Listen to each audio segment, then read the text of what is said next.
आते हैं, हम चलते हैं डॉक्टर गिरीश के पास। डॉक्टर गिरीश जी, आप तो राष्ट्रीय स्तर पर आप राष्ट्रीय नेता हैं और दिल्ली में आपके ऑफिस है और आप ऑफिस दिल्ली से भी आप रूबरू हैं और आपका मुख्य कार्यक्षेत्र उत्तर प्रदेश है। इस समय उत्तर प्रदेश में भी महाकुंभ लगा हुआ है अपने इलाहाबाद में और इसी सरकार की जीएनटी का स्पष्ट निर्देश है कि वहाँ का पानी आचमन योग्य नहीं है। गंगा और यमुना का पानी आचमन योग्य नहीं है और हर 200 मीटर पर इनको बोर्ड लगाने का निर्देश है कि आप लगा दीजिए, ये जानवरों के भी पीने लायक पानी नहीं है।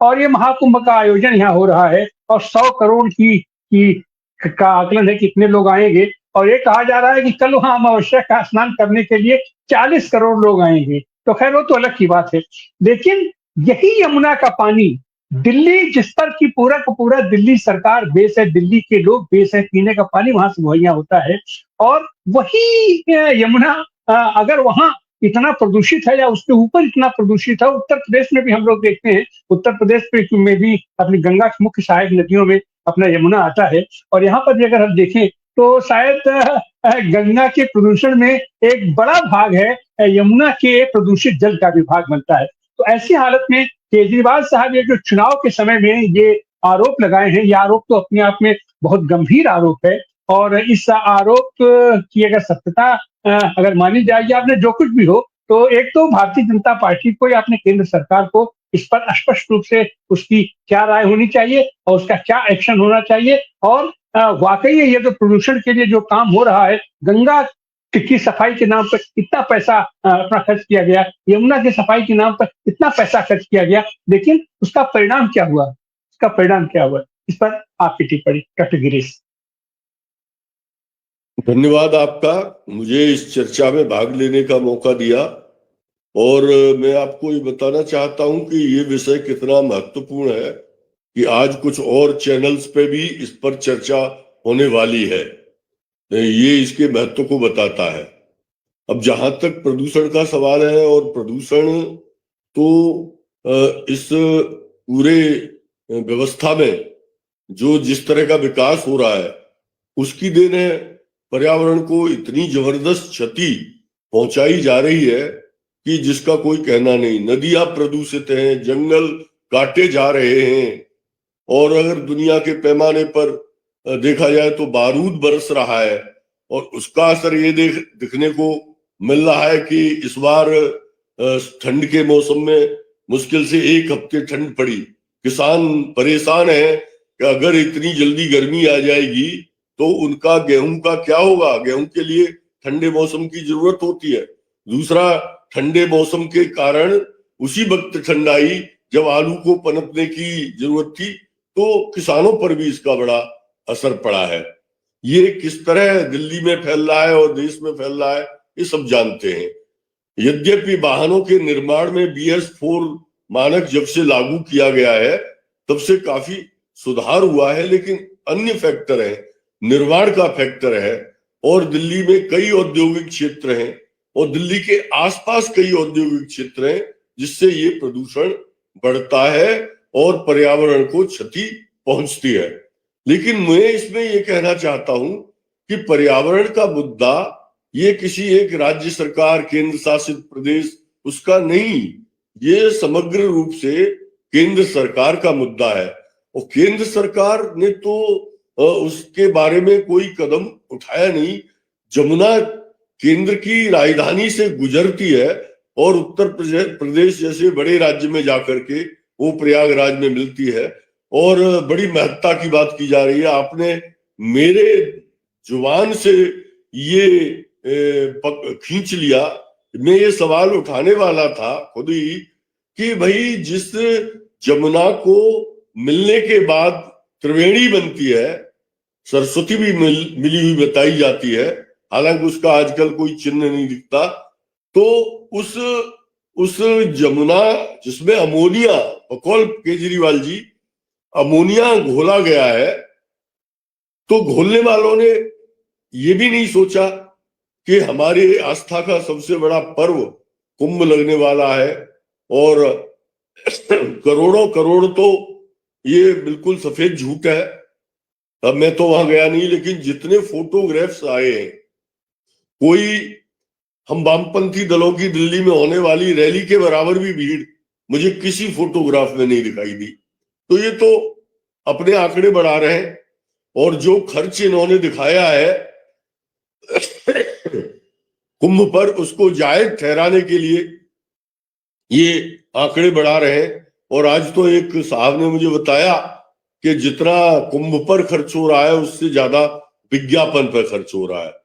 तो मैं इस ओर लौट रहा हूं कि किस तरह से धर्म की घुट्टी पिला करके लोगों को प्रवोक करके उत्साहित करके और लाया जा रहा है, और वो और डुबकी लगा रहे हैं। और जो जाल है, ये धर्म का जाल है, इतना तगड़ा है कि जो लोग कल तक विपक्षी नेतागण आलोचना कर रहे थे कुंभ की, वो भी डुबकी लगाने पहुंच गए। तो ऐसे हालातों में हमें इन मानसिकताओं से भी निपटना है। केजरीवाल जी ने ठीक ही आरोप लगाया है कि बीजेपी की जो हरियाणा सरकार है, केंद्र के निर्देश पर वो इस वक्त कुछ भी कर सकती है। यदि जमुना के प्रदूषण से 150 लोग ऐसा न करे कुदरत कि कुछ हो जाए उन्हें, तो वो उसे चुनावी मुद्दा बना करके वो उसका लाभ उठा सकती है। हम देख रहे हैं 2014 से, जब से दिल्ली की सत्ता में मोदी जी आए हैं, उन्होंने विपक्षी दलों के खिलाफ, खासतौर से छोटे दलों के खिलाफ एक बड़ा युद्ध जैसा छेड़ रखा है। और युद्ध के कारण वो चुनाव में कोई मर्यादा भूल गए, सारी मर्यादाएं भूल गए, और वो ऐसे ऐसे बातें उछालते हैं जिनका जवाब देना बड़ा मुश्किल हो जाता है। और जो चुनाव आयोग है उससे मिलकर के ऐसी बातें करते हैं जिससे हमारे मतदाता प्रभावित हो। चुनाव आयोग टुकुर टुकुर देखता रहता है। अभी 5 तारीख को जिस वक्त दिल्ली में वोट पड़ रहे होंगे, तो दिल्ली में चुनाव प्रचार तो 3 तारीख को बंद हो गया होगा, लेकिन मोदी जी 5 तारीख को संगम में, कुंभ में डुबकी लगाएंगे, और सारा गोदी मीडिया सुबह से लेकर शाम तक सारे चैनल्स उसे दिखाएंगे। हर बार वो यही करते हैं। कभी केदारनाथ की गुफा में जाके बैठ जाते हैं, कभी हवाई जहाज के नीचे नाव लगी हुई उसको लेकर के उतरते हैं और टाटा बाय बाय करते हैं। तो ये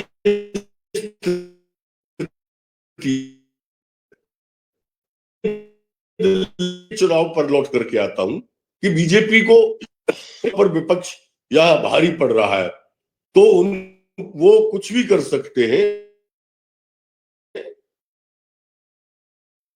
उनका सिद्धांत है कि युद्ध और इश्क में सब कुछ जायज है। तो इस सिद्धांत पर चलने वाली भारतीय जनता पार्टी, मोदी और अमित शाह की और नड्डा की ये पार्टी इस तरह की इस चुनाव में रणनीति अपना रही है, और जो मुद्दा आधारित राजनीति होनी चाहिए उसको दरकिनार उन्होंने 2014 से कर दिया है।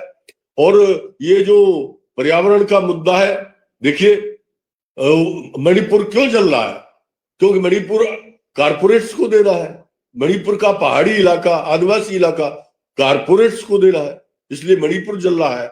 और अमित शाह नक्सल मुक्त भारत की बात कर रहे हैं, तो एक नक्सलाइट की आड़ में वो 25 आदिवासियों को निपटा देते हैं, क्योंकि वो आदिवासी जल जंगल जमीन की लड़ाई लड़ रहे हैं। तो इस तरह वो सारे पर्यावरण को विनष्ट कर, जिनका प्रभाव जीवों पर, मनुष्य पर, अंतरिक्ष पर, सब पर पड़ता है, जलवायु पर पड़ता है, उसको वो बिगाड़ने पर आमादा है। और चुनाव में भी वो इसका लाभ उठाने के फेरे में है। बहुत अच्छा किया है केजरीवाल जी ने कि उन्होंने ये भंडाफोड़ कर दिया। मेरा ये अनुरोध होगा उनसे कि इस पर एक जांच, इसकी सैंपलिंग अभी से करा के जमुना के जल की, इस पर एक जांच जरूर बिठाई जाए दिल्ली राज्य के स्तर से। और अगर क्या सरकार भारतीय जनता पार्टी की नहीं आ रही, तो आगे आने वाली सरकार इस मामले में बहुत सारे कदम उठा सकती है और इनका भंडाफोड़ कर सकती है। आते हैं गिरीश जी के पास। गिरीश जी अभी लोन की बात कर रहे थे मुकेश जी। लोन तो सबको दिया जा रहा है, पढ़ने के लिए भी लोन दिया जा रहा है, और पढ़ने के लिए लोन दे करके तमाम बच्चे, तमाम विद्यार्थी लोग जो अपना लोन लेकर के जाते हैं, तो वो लोन की स्थिति है कि अब वो डिफाल्टर हो गए हैं। लोन से पढ़ने के बाद उन्हें कहीं नौकरी मिल नहीं रही है, तो लोन चुकता न हो पाने के कारण उनको डिफाल्टर घोषित कर दिया गया है। अब अगर वो फिर दोबारा अगर कोई रोजी रोजगार के लिए भी लोन लेना चाहे तो उनको नहीं मिल रहा है। और वहीं पर अपना दिल्ली का भी एक मॉडल दिया गया है कि वहाँ इतनी सस्ती और इतनी अच्छी व्यवस्था हो गई है। इन सारे संदर्भों में आप दिल्ली के चुनाव को जिस तरीके से शायद प्रभावित करने के लिए ही ये अमोनिया मिलाया गया है या उसका जो आरोप लगाया गया है, इन सारे संदर्भों को आप कैसे देखते हैं, इसका क्या प्रभाव पड़ेगा? और खास करके वोटिंग वाले दिन अपना मोदी जी स्वयं स्नान करके, और हम हमारे अंदर से 5 तारीख को दिन भर तमाम गोदी मीडिया और तमाम चैनलों पर केवल मोदी जी की ही तस्वीर दिखाई पड़ेगी। गिरीश जी। मेरी समझ में ये बात नहीं आती कि हर चुनाव पर मोदी जी ये ड्रामा करते हैं और हम जैसे नाचीज लोग हर बार इस मुद्दे को उठाते हैं, लेकिन जो स्टेक होल्डर पार्टियां हैं पता नहीं क्यों इस मुद्दे को उठाती नहीं। ये बड़ा गंभीर मुद्दा है कि चुनाव प्रचार बंद होने के बाद देश का प्रधानमंत्री जो हर चुनाव को इतने गंभीरता से लेता है कि हर चुनाव मोदी का चुनाव हो जाता है। यहां दिल्ली में भी भारतीय जनता पार्टी नहीं लड़ रही, मोदी और अमित शाह लड़ रहे हैं। तो ऐसे मुद्दे को क्यों बड़ी पार्टियां जिनके स्टेक्स हैं, किसी का दिल्ली में है, किसी का यूपी में है, किसी का हरियाणा में है, किसी का मध्य प्रदेश राजस्थान में है, वो इस मुद्दे को क्यों नहीं उठाती और सारे विपक्ष को जोड़ करके क्यों चुनाव आयोग के पास नहीं जाती? कम से कम जनता तो जागरूक होगी। अगर चुनाव आयोग कोई निर्णय नहीं देगा तो जनता तो जागरूक होगी। पहली बात तो मैं ये कहना चाहता हूं, ये मुद्दा उठाया जाना चाहिए। दूसरा मैं कहना चाहता हूं कि दिल्ली में आज मैं 2 दिन के लिए बाहर गया हुआ था, आज दोपहर ही लौटा हूं, तो मुझे एक चर्चा बड़े जोरों से सुनने को मिली। वो चर्चा ये कि वैसे तो साफ तौर पर दिख रहा है कि भारतीय जनता पार्टी इस चुनाव को हार रही है, लेकिन सबके मनों में शंका ये है कि जो 18 तारीख को अवकाश पर जा रहे हैं और 18 तारीख के बाद संभवतः उनकी कोई नई भूमिका भारतीय जनता पार्टी और मोदी जी ने तय कर रखी होगी, वो 18 तारीख वो श्रीमान इस चुनाव में क्या गुल खिलाएंगे, ये शंका सबके मन में है। लोग कह रहे हैं कि चुनाव ईमानदारी से हो तो बीजेपी हार रही है, लेकिन बेईमानी के भी बहुत सारे गुंजाइश है। तीसरी बात मैं कहना चाहता हूं कि देखिए, ये भी ये करते हैं कि चुनाव जब मध्य प्रदेश में होता है तो सांप्रदायिकता हिमाचल में फैलाते हैं, राजस्थान में होता है तो जम्मू कश्मीर में फैलाते हैं। आज दिल्ली में चुनाव है और दिल्ली का चुनाव, दिल्ली यद्यपि बहुत छोटा राज्य है, लेकिन क्योंकि राष्ट्रीय राजधानी है, इसका संदेश जाता है। और इसका संदेश ये भी है कि अगर दिल्ली में भारतीय जनता पार्टी हारेगी तो इंडिया गठबंधन की राजनीति जो इस समय लड़खड़ा रही है वो परवान चढ़ेगी। तो उसके लिए भारतीय जनता पार्टी ऐसा गुल खिलाती है कि देखिए, कुंभ ठीक है, एनजीटी ने कहा कि पानी प्रदूषित है, आचमन योग्य नहीं है, लेकिन अमित शाह आचमन कर रहे हैं। और मैंने तो नहीं देखा उनका फोटो, लोग कह रहे थे कि वो गोते लगाते वक्त नग्न हो गए थे, वो छोटा सा टॉवेल लपेटे हुए थे। तो ये तो उनके लिए कोई बड़ी बात नहीं। उनके खेमे का एक स्वामी स्त्रियों के चेंजिंग रूम में फोटो खींच रहा था, एक बाबा लड़की को उठा के ले जा रहा था। लेकिन इससे भी खतरनाक बात जो है, पूरा कुंभ भारतीय जनता पार्टी और राष्ट्रीय स्वयंसेवक संघ ने अपनी राजनीति का अखाड़ा बना दिया है। अभी एक खबर आई कि एक हिंदू संविधान बना के देश का तैयार कर लिया गया है, 503 पृष्ठों का, और उसमें जो राष्ट्राध्यक्ष की योग्यता बताई गई, उस योग्यता पर कोई मोदी जी भी खरे नहीं उतरते, केवल योगी जी खरे उतरते हैं। वही अगले राष्ट्राध्यक्ष होंगे, न्यायपालिका उनके अंदर में होगी। कल एक कथित धर्म संसद हुई, उसे अधर्म संसद कहा जाए तो ज्यादा अच्छा है। उसमें एक राम जन्मभूमि जैसा प्रकरण, उस पर प्रस्ताव पास हुआ कि अयोध्या की तरह मथुरा में भी भव्य भव्य कृष्ण मंदिर बनना चाहिए, उसकी मस्जिद को तोड़ करके। और जो कथावाचक हैं आजकल धर्माचार बन गए, देवकी नंदन ठाकुर कथावाचक ने अपने यहाँ ये धर्म संसद बुलाई। अच्छा हुआ कि अखाड़ा परिषद ने इसका बहिष्कार कर दिया। तो ये जो विचारों का प्रदूषण फैला रहे हैं, और ये विचारों का प्रदूषण सांप्रदायिक ध्रुवीकरण की ओर जा रहा है, इससे ये दिल्ली के चुनाव को प्रभावित करने की कोशिश कर रहे हैं। लेकिन जितना मुझे ये लग रहा है, जितना ये दिल्ली के चुनाव में हथकंडे अपना रहे हैं, दिल्ली की जनता उतनी ही एंटी बीजेपी होती जा रही है। और इसलिए दिल्ली के चुनाव में इनकी दाल गलने वाली नहीं है। लेकिन चुनाव तो 5 तारीख को हो जाएगा, नतीजे 8 तारीख को आ जाएंगे। ये जो मुद्दे इन्होंने, एक ये जो जहर मिलाने का, अमोनिया मिलाने का मुद्दा है, और ये जो संगम को वैचारिक रूप से प्रदूषित कर और उसको एक प्रोपेगेंडा का स्थल बनाने का मुद्दा है, इस पर लंबे समय तक चर्चा चलनी चाहिए। उस मुद्दे को चिन्हित करके दोषियों को दंडित किए जाने की व्यवस्था करनी चाहिए। और घूम फिर करके बात फिर आ जाती है, ठीक है दिल्ली में आमने सामने लड़ाई लड़ ली, हर पार्टी के 2 उद्देश्य होते हैं।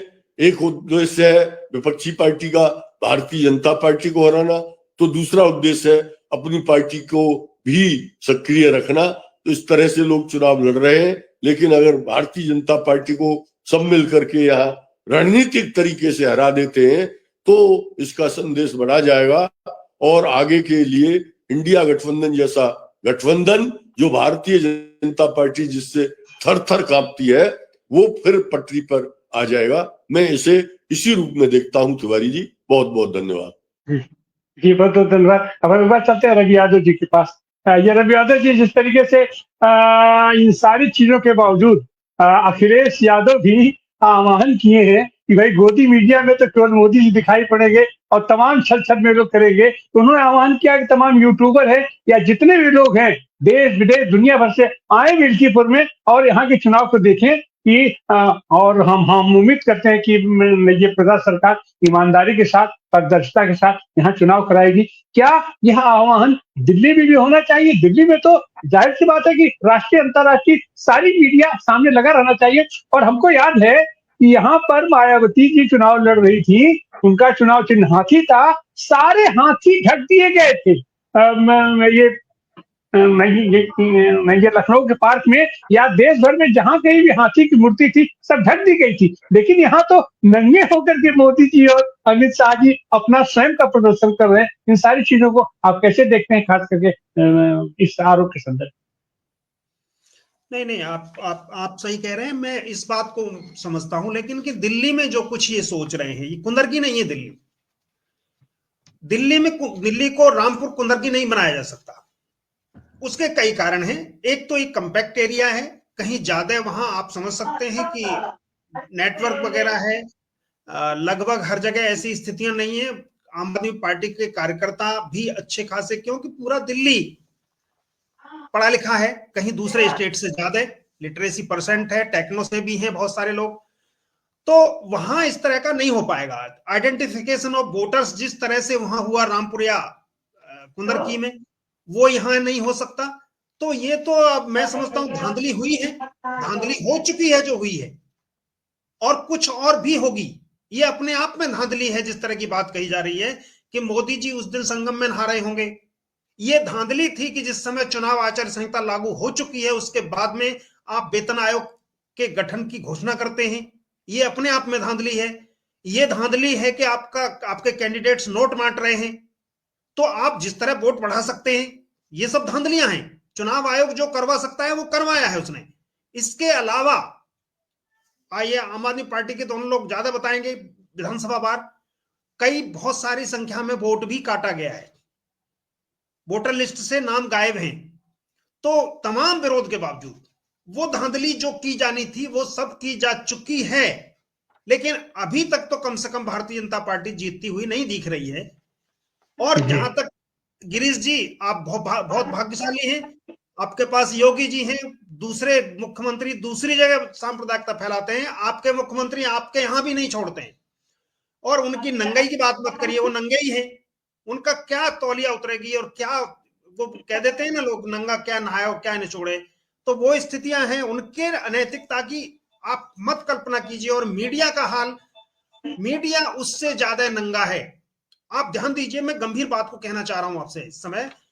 आपने 26 जनवरी राष्ट्रपति के लिए निहित है, हमारे यहां संविधान के हिसाब से राष्ट्रपति ही उस सलामी लेते हैं या लेती हैं, और राष्ट्रपति के नाम ही होता है वो पूरा उत्सव। लेकिन आप पूरा मीडिया, कल का मीडिया उठा के देख लीजिए, सारे papers, times of India, Indian express या जो भी टॉप के पेपर्स, हिंदुस्तान टाइम्स, आप देखिए उसमें राष्ट्रपति जी कहां दिखाई देती हैं। और जो ट्वीट है पीएम मोदी का, लगभग 3 मिनट का जो ट्वीट है, उसमें आपको राष्ट्रपति जी नहीं दिखेंगी, उसमें सलामी लेते हुए प्रधानमंत्री दिखेंगे, फोटोज प्रधानमंत्री के दिखेंगे, झांकियां दिखेंगी, लेकिन राष्ट्रपति जी नहीं दिखेंगी। तो ये जो नफरत इनकी है वो हिंदू राष्ट्र के माध्यम से निकल के आ रही है। बहुत शुक्रिया। जी सर, अब एक बार फिर चलेंगे सिंधे साहब के पास। ये सिंधे साहब, आपकी अंतिम टिप्पणी दिल्ली में ये मीडिया को लेकर के और वहां को अपना जिस तरीके से अपना केजरीवाल तो कदम कदम पर संघर्ष कर रहे हैं और चीजों को डिटेक्ट करने की कोशिश करते हैं, आपकी आप क्या समझते हैं, आपकी टिप्पणी इस पर?